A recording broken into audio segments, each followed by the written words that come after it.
Il est 9h30 ici à Paris. Bonjour et bienvenue dans Paris Direct. Voici les titres de ce jeudi matin. L'interruption volontaire de grossesse, l'IVG, bientôt inscrit dans la Constitution française. Avant de développer ces titres, ce rendez-vous judiciaire ici en France. 5 personnes tuées froidement en à peine 10 minutes en plein marché de Noël. Le procès de l'attentat de Strasbourg qui a eu lieu en décembre 2018 s'ouvre aujourd'hui à Paris. En l'absence de l'assaillant, un homme radicalisé abattu après 48 heures de traque. 4 hommes soupçonnés d'avoir joué un rôle à des degrés divers dans cette attaque. Marie Schuster au Palais de Justice de Paris, merci beaucoup.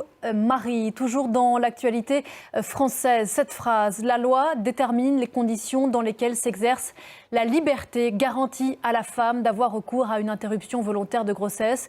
Une phrase qui sera bientôt inscrite dans la Constitution française. Les sénateurs ont donné leur feu vert hier après l'aval des députés. 267 sénateurs ont voté pour, 50 contre. La réforme constitutionnelle doit être adoptée lundi prochain en congrès, qui est la réunion des deux chambres à Versailles. Maya Anaïs Yatagen, Julie Dangelov et Karis Garland ont passé la soirée au Sénat. Regardez leur reportage.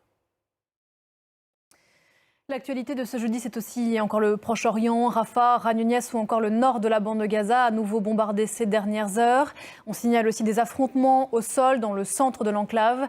Après presque 5 mois de guerre entre le Hamas et l'armée israélienne, le mouvement islamiste annonce plus de 30 000 morts, plus d'1% de la population totale gazaoui.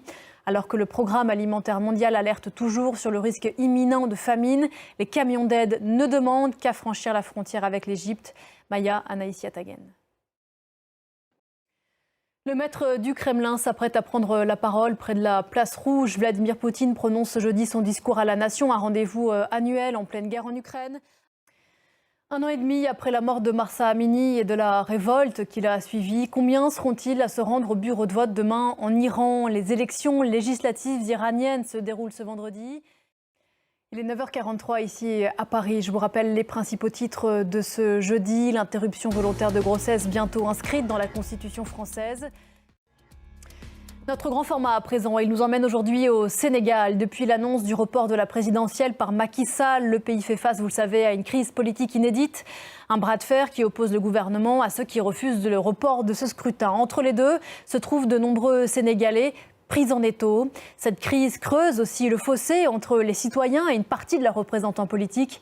Une rupture particulièrement marquée dans la grande banlieue dakaroise, touchée de plein de fouet par la pauvreté. Voilà pour ce grand format. Tout de suite, les sports tout en images, la suite des quarts de finale de la Coupe de France de football.